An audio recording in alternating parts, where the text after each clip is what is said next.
Empezó una nueva era completamente diferente en la NCAA y venimos aquí a platicar de ella.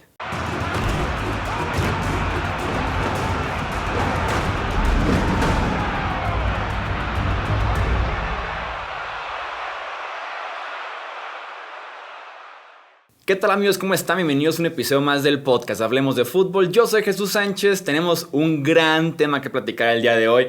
Y obviamente un gran tema merecía un gran invitado. Creo que por segunda vez aquí en el podcast Hablemos de Fútbol nos acompaña Ian Roundtree, que es experto en el tema del draft, de la NCAA, scout certificado, analista en máximo avance. Así que Ian, pues bienvenido a platicar de ese tema tan polémico que es los cambios en la NCAA.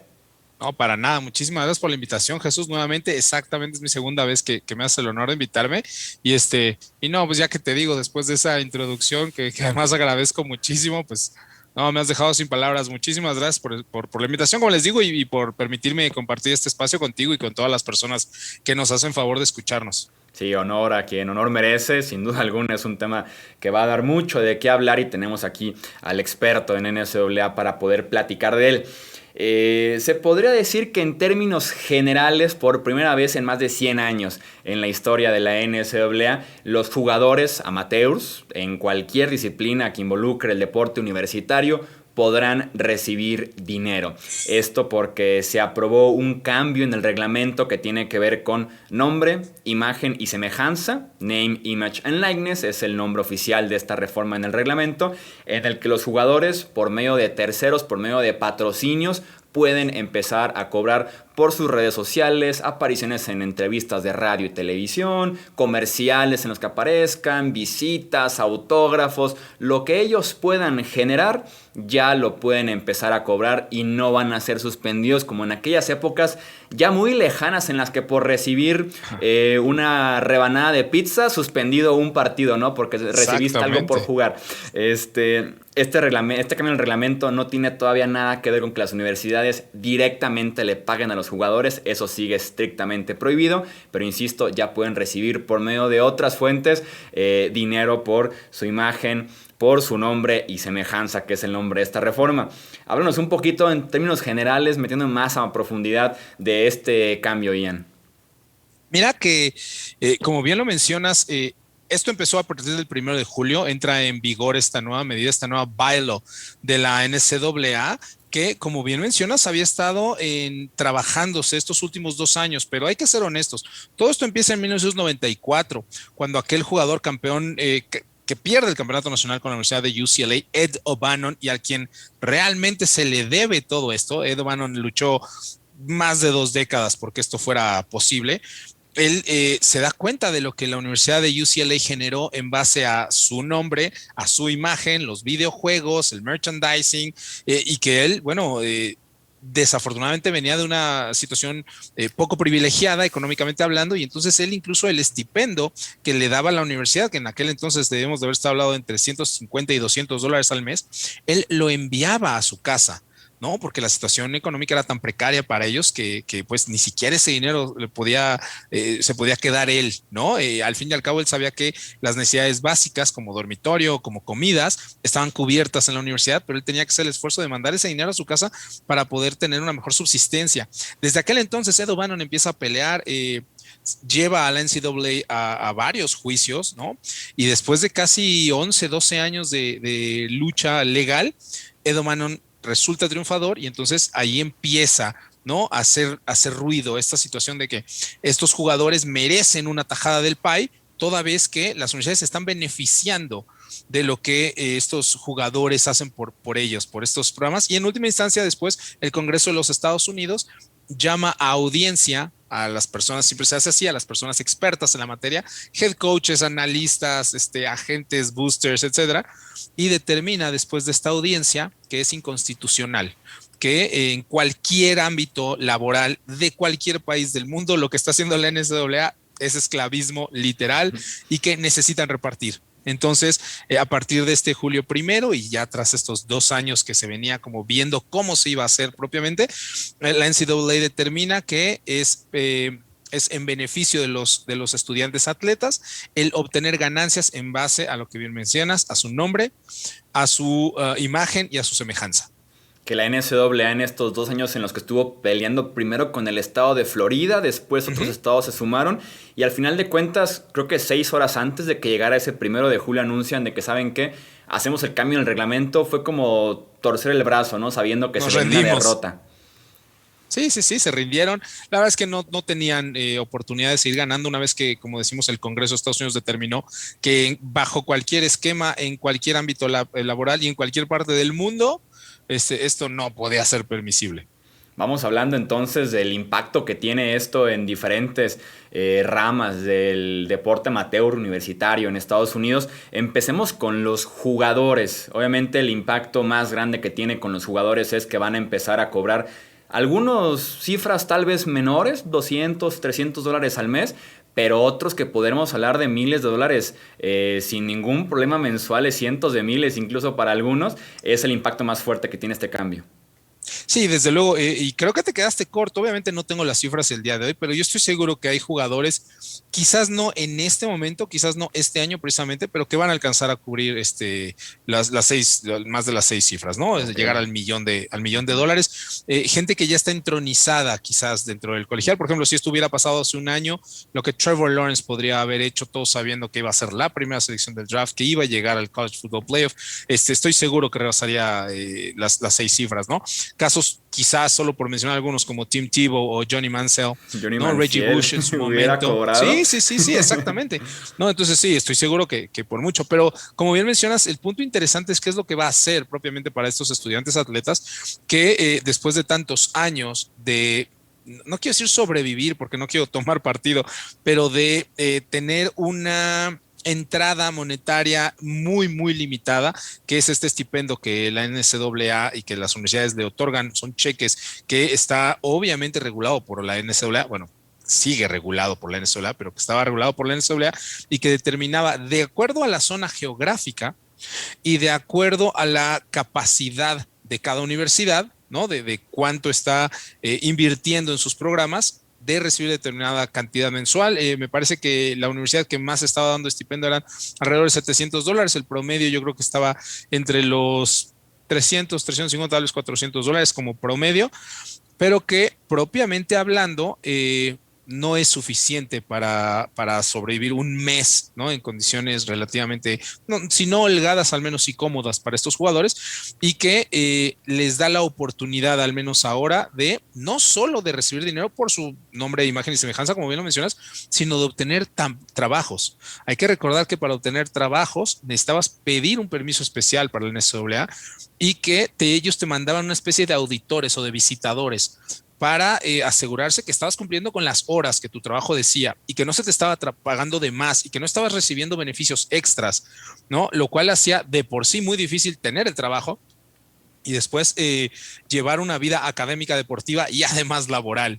Entonces me parece una ventaja impresionante. Casi cualquier jugador, sin importar su estatus de estrella o no, es capaz de quizás, como bien decías tú, vender autógrafos a $50, ¿no? El fin de semana, ¿no? De poder obtener algo, hacerlo abiertamente, de llevarse quizás 10, $20 por fotos, cositas así que también hay que recordar, no todos los jugadores van a empezar a recibir contratos millonarios ni contratos de cientos de miles de dólares, pero ya les da la oportunidad y la posibilidad de tener una entrada que les permita una vida un poco más cómoda como universitarios. Sí, tenemos casos muy tristes año con año de jugadores que públicamente decían no tengo lo suficiente incluso para poderme alimentar 4 o 5 veces al día. Uh-huh. Venía ahí la ayuda por parte de externos, venía la suspensión o un castigo de otro índole para el jugador. Entonces sí era un poquito triste ese aspecto de poderse mantener un mes completo como jugadores. Llega sin duda alguna a cambiar mucho esto. Como dices, no tenemos cifras oficiales, pero vaya que hemos tenido por ahí algunas filtraciones, algunos reportes, Sí. recientemente unos bien interesantes. Tenemos el caso desde el jugador de segunda, tercer equipo que va a cobrar $10 por el tweet, por la historia de Instagram, Exacto. o porque le manden una recámara, un colchón, o sea, hay casos así. También tenemos algunos jugadores y que ya se empiezan a filtrar por ahí. Leí por parte de Andrew Brand, este especialista de medios, parte política y de leyes, Uh-huh. que un programa, sin decir cuál obviamente, ofrecía a un jugador $25,000 mensuales por aparecer en un programa de radio de la cadena oficial del equipo después de cada partido, ¿no? Los lunes después de cada partido, y al quarterback principal, ¿no? Al jugador estrella.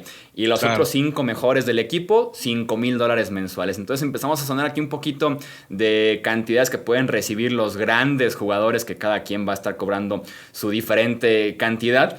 Y un caso, tal vez el más interesante, el que está pasando actualmente en la Universidad de Miami, que es el que ha movido por completo las aguas de la NCAA.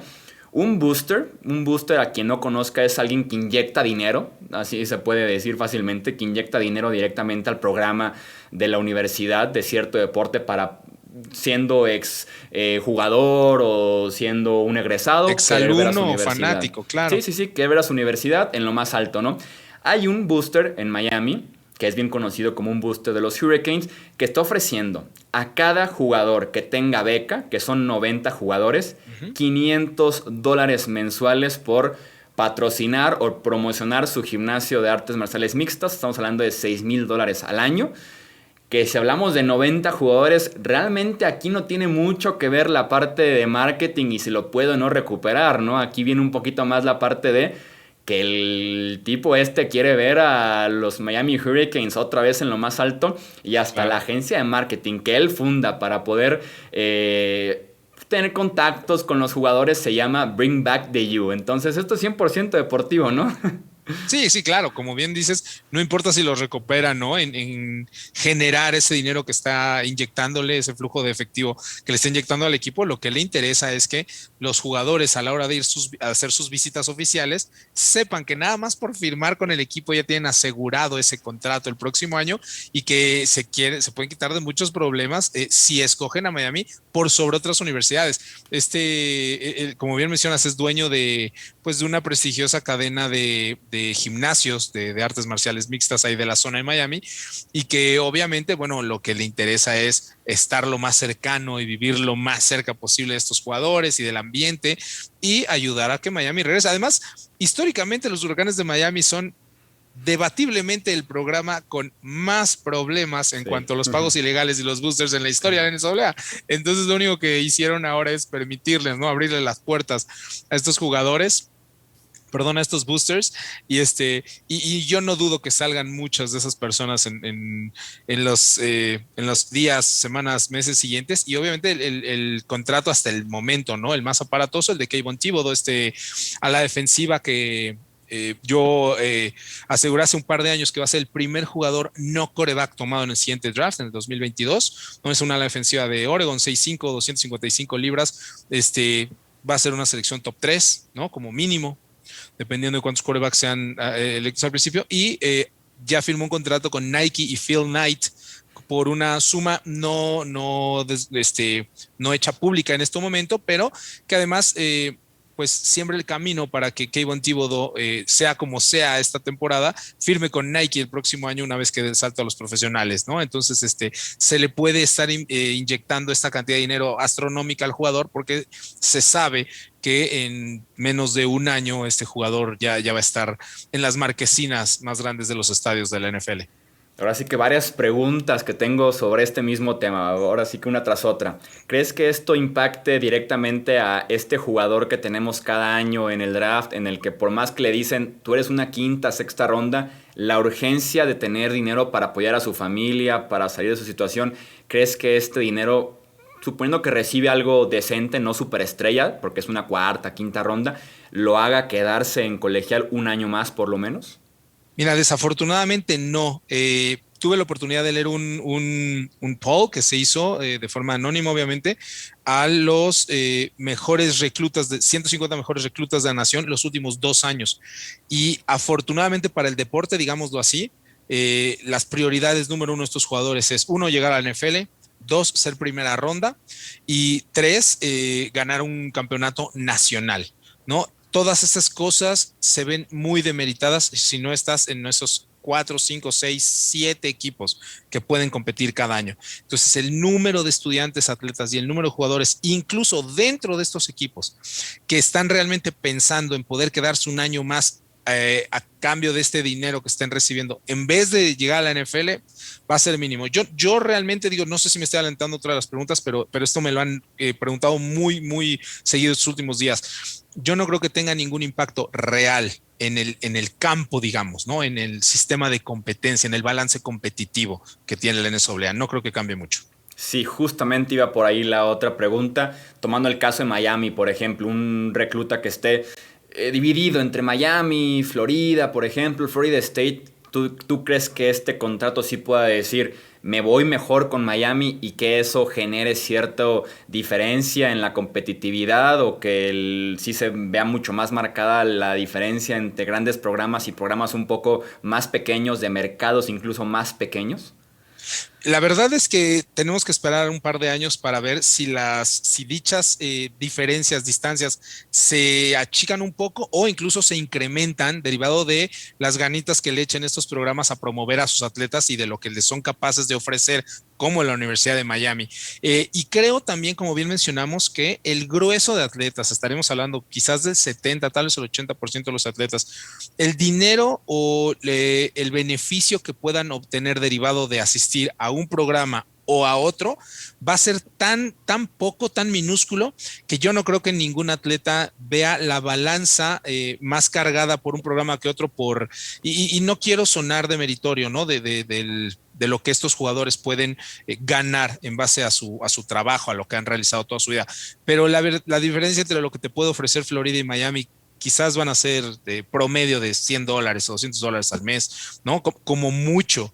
Entonces, veo un poquitito difícil que estos jugadores decidan eso. Quizás uno o dos jugadores al año en toda la nación puedan decidir ir a un programa un poquito más chico si ese programa le garantiza a él ser la superestrella y que todo va a ser para él, pero insisto, van a ser muy pocos casos. Ok, sí, muy, muy interesante y eso me lleva justamente a la tercera pregunta que tenía sobre el tema. ¿Qué tanto lo que los boosters o lo que la universidad pueda tener directamente con Nike en el caso de Oregon o con cierta cadena de televisión, los de la SEC con ESPN directamente, apariciones en radio y demás, qué tanto crees que las universidades vayan a jugar esta carta de decir, en mi programa tienes ya este contrato, en mi programa se dice que el quarterback puede ganar tanto en el programa de radio, sabiendo que como tal no es una carta de la universidad, sino es una carta del entorno de la universidad? ¿Qué tanto en ese sentido la universidad puede aprovecharse en el reclutamiento de decir, hay esto y esto y esto, que en el papel es indirecto, pero que sabemos que también da para pensar mal por parte de las universidades? En mi opinión muy personal, creo que va a influir muchísimo. Creo que las universidades van a tratar de beneficiarse lo más que puedan en este sentido. Creo que ya hay algunas que lo están hecho. La campaña promocional de USC, por ejemplo, de ven a Los Ángeles, ven a Hollywood, participa con USC, puedes conseguir esto, va a hacer que las diferencias se abran algún más. Hay personas que creen que este balance competitivo se va a estabilizar un poco. Yo lo veo totalmente contrario. Creo que los grandes programas, como bien mencionas, lo que te puede ofrecer Oregon, lo que te puede ofrecer la Universidad de Miami, lo que te puede ofrecer USC, lo que te puede ofrecer Florida, LSU, Alabama, que ya cuentan con este poderío, ahora simplemente lo pueden hacer de forma más abierta. Pueden circunvenir estos recovecos legales para que, claro, no es la universidad la que te ofrece el contrato, pero la universidad es la que está de por medio para que estos boosters puedan acercarse a los jugadores. Y a mi gusto van a ver todavía más diferencias en lugar de menos diferencias. Ok, y un tema también bien interesante que creo que también es aquí de los más fuertes en temas de quién pudiera pagarle más a los jugadores, es el de los agentes. Es el de los agentes porque la NCAA también abre una puerta gigantesca, un hoyo grandísimo también en ese sentido, de permitir que los agentes certificados por la NFL se acerquen a los jugadores en el colegial para que puedan negociar por ellos estos contratos con las diferentes marcas y que tengan buenos acuerdos los jugadores. Como yo lo interpreto, es una forma de ir asegurando al jugador en cuanto entra al draft. Se lo suelen pelear entre todos en esta forma, es decir, lo tengo asegurado desde hace 1 o 2 temporadas al quarterback estrella. Y no descartaría, o más bien hasta me atrevería a decir casi seguro, que la gente va a decir, firma conmigo y ahí te va $500,000 de anticipo. ¿Estoy equivocado o soy muy mal pensado? No, estás Ok. totalmente en lo cierto. De hecho, sabemos que desafortunadamente ya sucedía de esa forma. Lo que pasa es que sí había la posibilidad pues de ocultar un poquito estas Ujú. situaciones porque en teoría los agentes no tenían contacto, en teoría, con los jugadores Con mientras el estaban jugador, pero jugando. sí con la mamá, con el Claro, papá, con el exactamente, hermano, ¿no? exactamente. Conocemos de muchísimos casos año tras año de que un agente demanda al jugador porque dice, oye, es que yo le di tanto, yo le pagué tanto y teníamos un acuerdo verbal, ¿no? Porque Ujú. escrito no vale nada, pues son menores de edad, ¿no? De que cuando terminara y fuera a la NFL iba a volver a firmar conmigo para cuestiones legales dentro de la NFL y no quiso y se fue con otro agente y pues, a mí me debe $500,000. Entonces ya sucedía, ¿no? Desde luego que va a suceder ahora más abierto. Pero también hay que entender esto, así como estamos hablando de que van a ser muy pocos jugadores dentro de la NCAA que tengan esa oportunidad de recibir esos beneficios, ¿no? Financieros. También es cierto que dentro del número de agentes, que no son tantos como la gente pudiera pensar, hay que pasar de un par de exámenes un poco arduos, contables, legales, ¿no? Ante las oficinas del NFL. Eh, También hay los tiburones más grandes en la NFL como agentes que muy probablemente se van a seguir comiendo a los peces más chicos. Y entonces creo que los jugadores van a acabar prestando atención a los agentes más establecidos y que esos quizás y solo quizás no tengan la necesidad de hacer de asegurar desde antes al jugador, ¿no? Digamos, de hacerlo tan obvio o de saltarse estos pasos. Entonces, sí, desde luego va a suceder, sí va a pasar, pero creo que los propios agentes, entre ellos van a fijar el mercado, por así decirlo. Ok, sí, va a ser un tema bien interesante ver cómo llegan ya al draft del NFL con contratos ya listos con diferentes agencias de representación, tanto dentro y fuera del emparrillado. ¿Cómo te imaginas la NCAA dentro de 5 o 10 años a raíz de que tenemos este cambio, Ian? Fíjate que yo voy a concatenar este tema que estamos hablando con uno que a mi gusto es todavía más importante, Ok. aunque no va a ser el parteaguas histórico que estamos viendo ahorita, ¿no? 1 de julio del 2021, pero creo que viene por ahí. Hemos vivido estos últimos 18 o 24 meses, dos de los cambios más importantes en la historia del fútbol americano colegial. Obviamente el que estamos hablando, ¿no? La muerte, ¿no? Al amateurismo dentro de los estudiantes atletas del NCAA y el portal de transferencias. Ujú. Porque ahora, cuando estos jugadores se quieran transferir, hay que recordar que durante toda la vida, cuando te quisiste transferir, tenías que descansar un año, ¿no? Y eso en rendimiento te acababa con muchos sueños, con muchas carreras. Y ahora no, todos los estudiantes atletas son libres de transferirse de un año para otro sin tener que descansar. Entonces, ahora sí, cuando un jugador juegue bien en cualquier equipo y empiece a ganar dinero por su nombre, su imagen o su semejanza, y decida transferirse, ahora se va a transferir al mejor postor. Mm. Es literalmente la agencia libre, hasta hace algunos años era sin dinero, ahora es totalmente abierta con dinero y entonces todos estos jugadores que quizás en un momento dado por falta de desarrollo en ese momento de su vida, de su desarrollo, ¿no? De su carrera, decidieron firmar con universidades quizás no tan grandes, con los Dukes, con los Vanderbilts, con los Cal, ¿no? Con los Washington State, de un año a otro van a decir, señores, soy agente libre, ¿quién me ofrece más? Y Ya. ahora sí la negociación es abierta, ¿no? Este hombre de Miami le puede decir, ok, yo te ofrezco $600,000 por venir a jugar con la Universidad de Miami.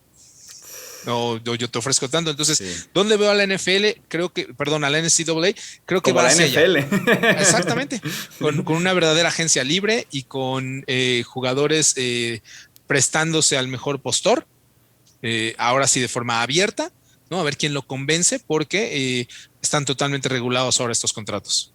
Sí, dando el salto, guardando ciertas diferencias, porque claramente existe una rivalidad fuerte entre deportes, pero parecido al mercado de fútbol, tal vez, ¿no? En el que hay un éxodo de talento en mercados Ujú, pequeños, en ligas pequeñas, a claro, así mercados es. grandes, equipos que pagan los salarios y que te aseguran aparte el contrato con la marca, con el automóvil, las cremas y demás, ¿no?